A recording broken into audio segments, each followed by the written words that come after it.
जनता की आवाज सीधा देश की राजधानी दिल्ली से, और मैं हूं आपके साथ शाजिया निसार। देश का बजट पेश होने वाला है और उससे पहले देश की जनता की क्या राय है इस बजट को लेकर, आखिर देश की जनता की क्या उम्मीदें हैं और क्या चाहती है देश की जनता, आज इसी मुद्दे पर करेंगे बात और शुरू करूंगी जनता की आवाज। खास मेहमान मेरे साथ इस खास कार्यक्रम में जुड़े रहेंगे सीधा देश की राजधानी दिल्ली से, लेकिन जल्दी से आपको दिखा देती हूँ यहाँ पर देश की जनता किस प्रकार से उपस्थित है अपनी बात रखने के लिए। भैया शुरुआत आप ही से करूंगी, देश का बजट पेश होने जा रहा है, क्या उम्मीद है? उम्मीद है कि पब्लिक के लिए बहुत अच्छा बजट आएगा, जिसमें गरीब का भी ख्याल रखा जाएगा, मीडियम वर्ग का भी ख्याल रखा जाएगा, यही उम्मीद है। यही उम्मीद है कि मीडियम वर्ग का भी ख्याल रखा जाएगा, हर व्यक्ति का ख्याल रखा जाएगा, ये उम्मीदें हैं। संजीव जी मेरे साथ जुड़े हुए हैं इस खास कार्यक्रम में। संजीव जी बहुत स्वागत करती हूँ मैं आपका भारत 24 पर। आज हम राजधानी दिल्ली में खड़े हुए, नोएडा के ऑफिस में नहीं खड़े हुए हैं, इसलिए क्या लगता है इस बार देश की जनता की जो उम्मीदें हैं सरकार बजट को लेकर उन पर खरा उतरने वाली है या नहीं? नहीं, हमें लगता है कि अगले साल चुनावी वर्ष है, तो इसको ध्यान में रखते हुए सरकार निश्चित तौर पे जनता की उम्मीदों पे खरा उतरेगी। उसकी पूरी कोशिश होगी कि देश के हर एक वर्ग को संतुष्ट किया जाए और उसके मुताबिक ये बजट हो, ताकि वो संतुष्टि के साथ रहें और अगले वर्ष में उनको दोबारा समर्थन मिले। ठीक है, तो ये उम्मीदें हैं देश की जनता की, और वो आप लगातार सुन रहे हैं, लेकिन उस पर सियासत किस प्रकार से हो रही है ये भी आप महसूस कर पा रहे हैं। शुरुआत मैंने जनता और खास मेहमानों के साथ कर दी है, एक रिपोर्ट जल्दी से दर्शकों के सामने रख देती हूँ, फिर मैं आगे बढ़ूंगी, बताऊंगी आपको कि आखिर जनता की आवाज देश की राजधानी दिल्ली से क्या कहती है। कुछ घंटे का और इंतजार, वित्त मंत्री का पिटारा खुलने को तैयार। दुनिया का सिरमौर बनेगा भारत, 7% विकास की रफ्तार से दौड़ेगा भारत। ये हमारे सामने युग निर्माण का अवसर है। और आज राष्ट्रपति द्रौपदी मुर्मू के भाषण से बजट सत्र की शुरुआत हो गई। कल मोदी सरकार अपना 10वां पूर्ण बजट पेश करने जा रही है। इसके बाद अगले साल चुनाव के कारण पूर्ण बजट पेश नहीं होगा, इसलिए इस बार के बजट में कुछ बड़ा होने वाला है। प्रधानमंत्री मोदी और वित्त मंत्री ने अर्थशास्त्रियों और अलग अलग एक्सपर्ट्स के साथ चर्चा करने के बाद देश के विकास को नई दिशा देने वाला बजट बनाया है। केंद्रीय वित्त मंत्री निर्मला सीतारमण कल के बजट को लेकर काफी उत्साहित हैं। देश के किसान, नौकरी पेशा बिजनेसमैन, सबके हित को देखकर बजट तैयार किया गया है। देश के मिडिल क्लास को इस बार के बजट से काफी ज्यादा उम्मीदें हैं, क्योंकि पिछले 2 बजट में उनके लिए कुछ खास नहीं किया गया। इस बार उन्हें उम्मीद है कि ये बजट मेरा ही होगा। उम्मीद है कि इस बार सरकार आम जनता को कड़वी दवाई के साथ साथ आरामदायक मीठी गोली भी देने वाली है। ऐसे में सवाल उठता है कि आखिर सरकार क्या कर सकती है। सरकार का फोकस राजकोषीय घाटे को कम करने में रह सकता है। 2024 के लोकसभा और 9 विधानसभा चुनाव को ध्यान में रखते हुए सरकार किसानों के लिए बड़ा ऐलान कर सकती है। सरकार फर्टिलाइजर सब्सिडी को बढ़ा सकती है। नौकरी पेशा सैलरी क्लास को भी राहत मिलने की पूरी संभावना है। इनकम टैक्स स्लैब बढ़ाया जा सकता है और सरकार कॉर्पोरेट सेक्टर को भी रिलीफ दे सकती है, क्योंकि आने वाले चुनावों को देखते हुए सरकार कुल मिलाकर सबको खुश करने वाला बजट लाना चाहेगी, ताकि 2024 में वापसी कर सके। अब जनता की क्या है मांग और कितना सरकार करेगी छूट में ऐलान, बस कुछ घंटों में देश के विकास का रोड मैप होगा आपके सामने। Bureau report, Bharat 24। तो राजनेता तो अपनी राजनीति करेंगे, लेकिन अब देश का बजट पेश होना है तो जनता क्या कहती है ये मैं आपको ग्राउंड जीरो से बता रही हूँ और वो कोशिश कर रही हूँ। भैया पीछे मत भागो, यहाँ हाँ, क्या चाहिए इस बार बजट में ये बताओ। मैम देखिए, बजट तो हर साल पेश हो रहा है, हाँ। ठीक है, लेकिन अब की बजट में ये देखना है कि किसी कॉर्पोरेट के लिए बजट बनना है या पब्लिक के लिए बनना है, हाँ। ठीक है। अभी जिस तरह से अडानी के साथ हुआ और देश का 1.5 लाख करोड़ का नुकसान हुआ, पूरी मार्केट नीचे आ गई।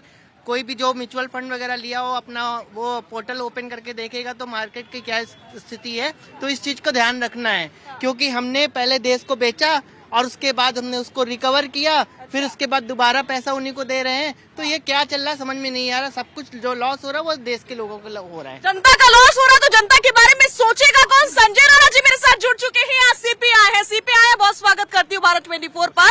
संजय जी, जनता के लिए बजट होगा या नहीं, देखने वाली बात यह है। बिल्कुल जनता के लिए हमें लग रहा है कि बजट होगा, क्योंकि IMF की जो रिपोर्ट आई है सर्वे के हिसाब से 6.1 अपनी इकोनॉमी का ग्रोथ होने वाला है और रहने की उम्मीद है। और हमें लगता है कि मिडिल क्लास का ख्याल रखा जाएगा, तो कई सालों से नहीं रखा गया है। हमें लगता है किसानों का ख्याल रखा जाएगा इसमें, और रोजगार सृजन के लिए कुछ न कुछ गवर्नमेंट इसमें जरूर कार्य करेगी। उसमें बहुत सारी प्लानिंग है जिस पर हम चर्चा करेंगे। लेकिन ये लगता है बजट, देखिए चुनाव भी आ रहा है और प्रॉमिसिंग भी है। हमें लगता है मोदी सरकार हम सबका ख्याल रखेगी। मोदी सरकार ख्याल रखेगी, लेकिन संजय जी ने आरोप भी लगा दिया कि सरकार कई सालों से रखती नहीं आई है। बीजेपी नेता भी हमारे साथ जुड़े हुए हैं। आज तो संजय जी के भी सुर जो है वो संजीव जी की बातों में मिल गए, क्या कहेंगे?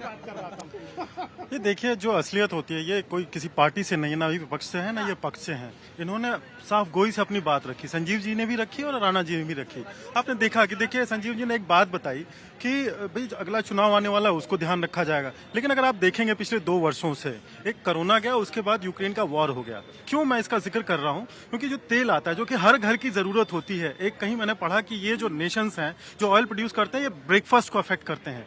कितना डिसरप्शन हुआ, उसके बाद भी 6.8% हम मेंटेन रखेंगे, ये बहुत बड़ी बात है। अब समझना है, सामान्य जनता इसको नहीं समझेगी क्योंकि इकोनॉमिक टर्म्स है, या जब सरकार इसको समझाने का प्रयास करेगी और सरकार समझाएगी बजट के द्वारा। बजट आएगा, जनता को मिलने वाले जो सरकार के लेकिन ये तो कह रहे थे संजीव जी की इस बार चुनावी बजट होगा क्योंकि चुनाव सर पर है। नहीं, इसके पहले भी चुनाव होते थे, ये 8वां साल है हमारा, उसके पहले भी बजट आए थे। और लोक लुभावन बजट देखिए, फ्री वाली रेवड़ी कोई और बांटता होगा। नरेंद्र मोदी जी के नेतृत्व में जो काम होता है वो सबका साथ और सबके विकास। मोदी जी सबका साथ सबका विकास करेंगे, कौन बोलेगा? कौन बोलेगा? हाँ भैया बोलो। सर से पूछना चाहते हैं, सबका साथ सबका विकास की जो बात करते हैं, 2008 से सरकार बनी हुई है, मात्र 2 काम सबका साथ सबका विकास का बता दीजिए। और जो बजट की बात है सर, ये बजट आज तक अगर जनता के पक्ष में कभी बना हो तो उसकी जिक्र कर दीजिए। और आने वाला कल में भी 100% गारंटी के साथ कहता हूं कि जो देश में बेरोजगारी है, देश में जो महंगाई है, देश में जो शिक्षा के ऊपर सरकार की नीति रणनीति है, चिकित्सा के ऊपर नीति रणनीति है, वह कभी उस पक्ष में नहीं बनने जा रहा है। ये 100% गारंटी। 100% गारंटी। आपका क्या कहना, क्या बोलना चाह रहे थे? बोलिए बोलिए। मैम, बजट 8 साल से हर साल पेश होता है। हाँ। लेकिन मुझे ये नहीं समझ में आया कि वो बजट जनता के लिए होता है या अडानी और अंबानी के लिए होता है। ये नहीं समझ में आया। बहुत गुस्सा है, बहुत हमेशा मतलब हर चीज, हर महंगाई, हर चीज महंगी होती जा रही है। किस लिए? मतलब बजट क्या है, वो किस तरह का बजट है? बजट में यही तो होता है। क्या काम करते हो भैया? मैं गवर्नमेंट कॉन्ट्रैक्टर हूँ CPWD में। अच्छा। गवर्नमेंट ने जब से 8 साल से आई है ना, फिर भी मेरे फील्ड में लोगों का सत्यानाश कर दिया है। पहले टेंडर होते थे हमारे यहाँ गवर्नमेंट के 10 लाख, 5 लाख, 2 लाख, 4 लाख, इसलिए होते थे कि जो गरीब लोग हैं वो 2 लाख का टेंडर ले लेते थे और वो अपने बेचारे काम कर लेते थे, कोई बात नहीं। अब गवर्नमेंट ने ये लागू कर दिया कि टेंडर लेंगे 100 करोड़ के, 500 करोड़ के। ठीक है, बहुत गुस्सा है। तो जवाब तो देना होगा बीजेपी नेता को। संजीव जी, लौटूंगी मैं आपके पास, बताइए, इतना गुस्सा झेल पाएंगे आप लोग 2024 में?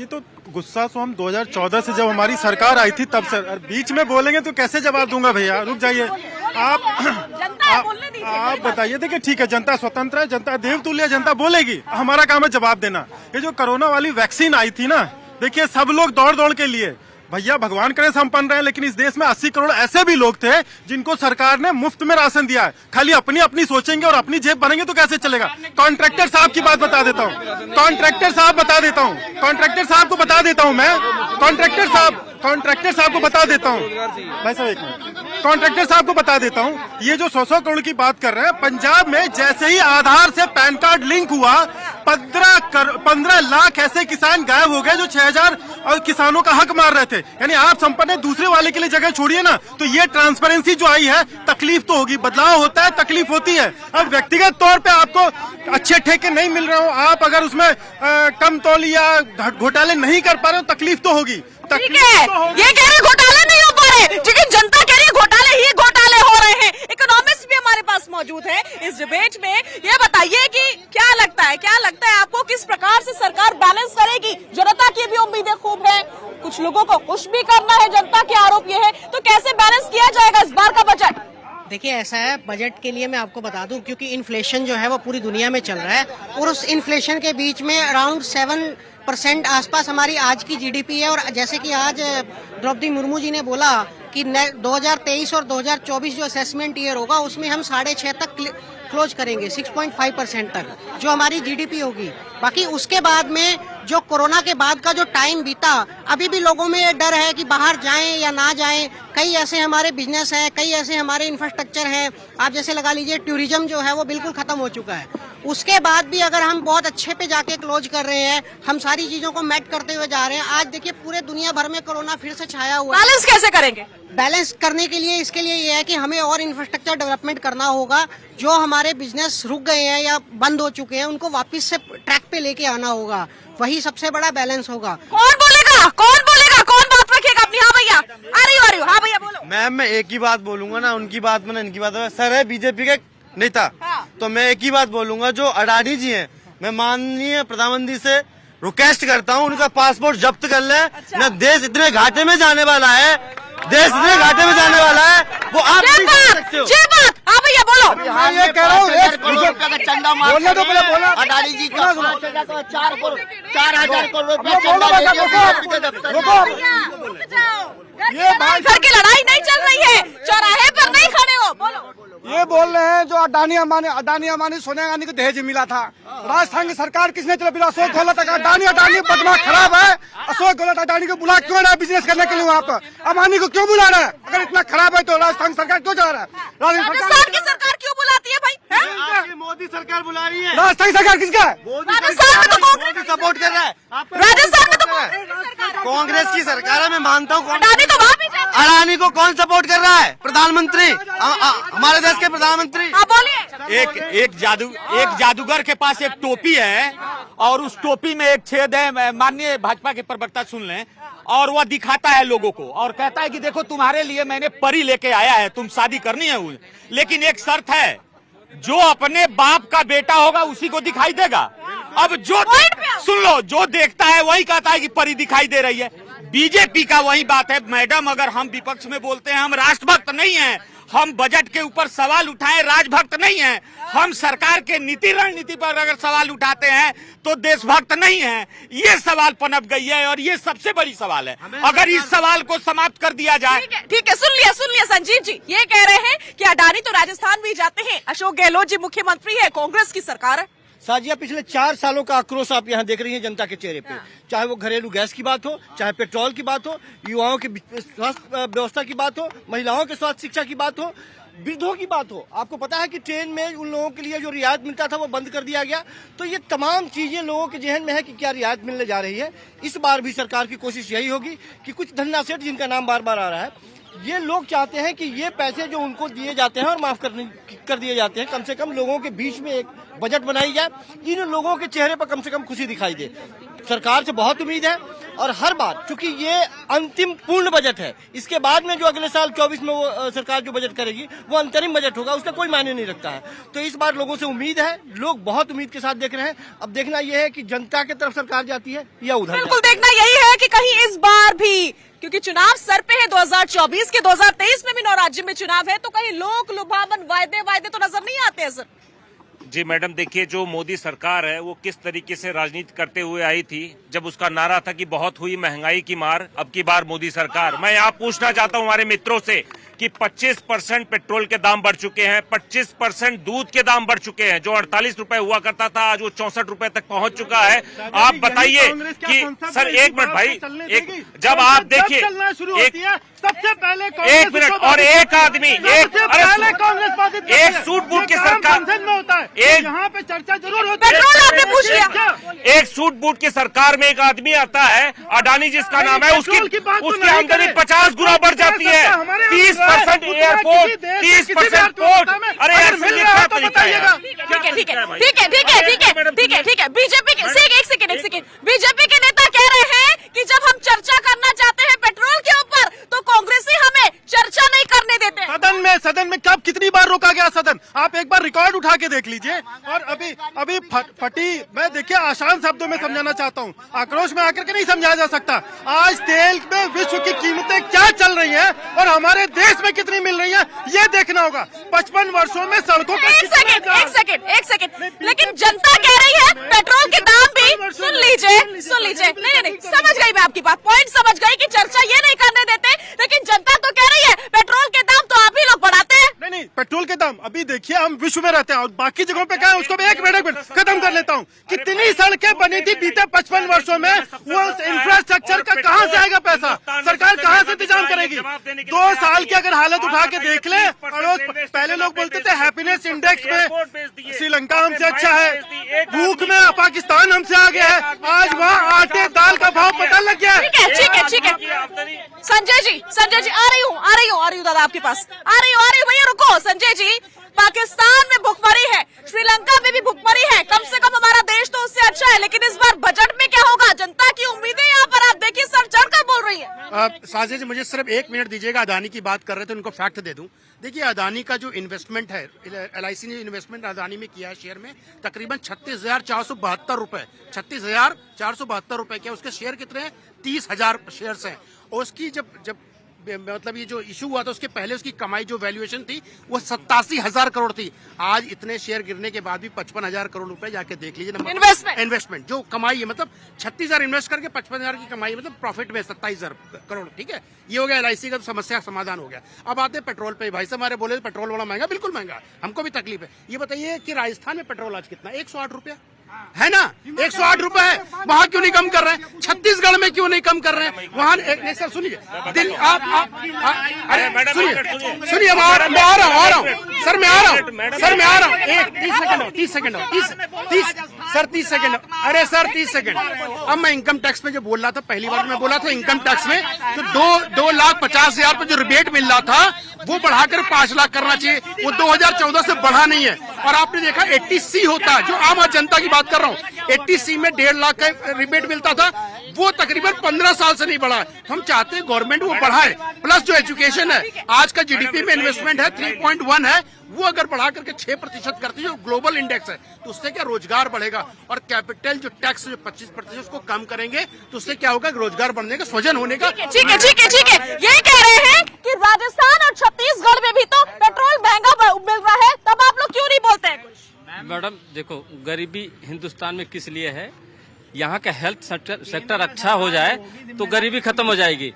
किसी रोड वाले का बाप अगर मर रहा है तो अगर इस देश की गरीबी अगर खत्म करना है तो हेल्थ सेक्टर अच्छा होना चाहिए। हेल्थ सेक्टर कैसा है? हेल्थ सेक्टर सबसे बढ़िया हो जाए, सबको इलाज मिलना चाहिए, सबको इलाज मिलना चाहिए। और तो अभी सबको इलाज मिल रहा है क्या? नहीं मिल रहा है, नहीं मिल रहा है मैडम, मैं नहीं मिल रहा है।